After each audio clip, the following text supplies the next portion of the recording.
Did you hear that?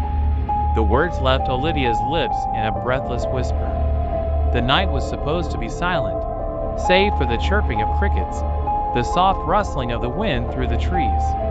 But instead, there was something else, a distant murmur, like a voice speaking just beyond the veil of understanding. It had started after the meteor shower. A spectacle of fire and light, painting the sky with shimmering trails that bled across the darkness. People gathered in their backyards, on rooftops, whispering wishes and holding their breath. But when the last ember fizzled out, the quiet that followed was not peace. It was the kind of silence that waited. Then the voices began. At first, they were faint. A name murmured in the dead of night. A distant, unintelligible whisper slithering through the air, curling at the edges of people's dreams. Olivia had dismissed it as the wind, a trick of the mind. But when her younger brother, Daniel, woke up screaming, she knew it was something more. "They're in my head," he sobbed. "They're trying to get in." The town changed overnight. Streetlights flickered as if struggling to stay lit. Clocks stuttered, their hands twitching in small, erratic bursts. The air felt thick, heavy with an unseen weight. And the voices, oh God, the voices. They weren't just whispers anymore. They spoke of things no one should know. Secrets buried in the dark corners of people's pasts. Regrets clawing their way back to the surface. Olivia saw her neighbor, Mr. Thompson, collapse on his porch, clawing at his ears. "I never told her. I never told her I was sorry." And then he was gone. Just gone. By the third night, the town was unraveling. Time slipped sideways.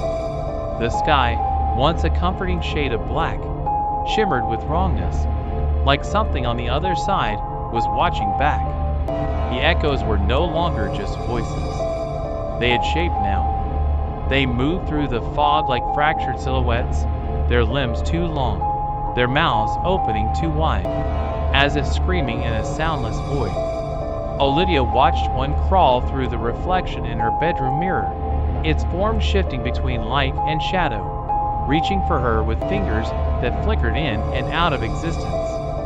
She ran. The remaining townsfolk gathered in the church, huddled together as the walls trembled, the air vibrating with the weight of a cosmic force that didn't belong here. "They're looking for a way in," Daniel whispered, his voice hollow. "The stars, they were never stars. They were pieces of something broken, and now it wants to be whole again." A deep, guttural sound rattled the night, a vibration that made the world feel thin, fragile, like glass about to shatter. The voices crescendoed into a cacophony of despair, 1,000 lost souls screaming through the fabric of reality. And then, silence. The dawn came with an eerie stillness. The town was empty. Houses stood undisturbed, food left uneaten on tables, doors swinging open with the breeze. No bodies, no blood, just absence. Olivia stood alone in the middle of the street, her breath fogging in the morning air.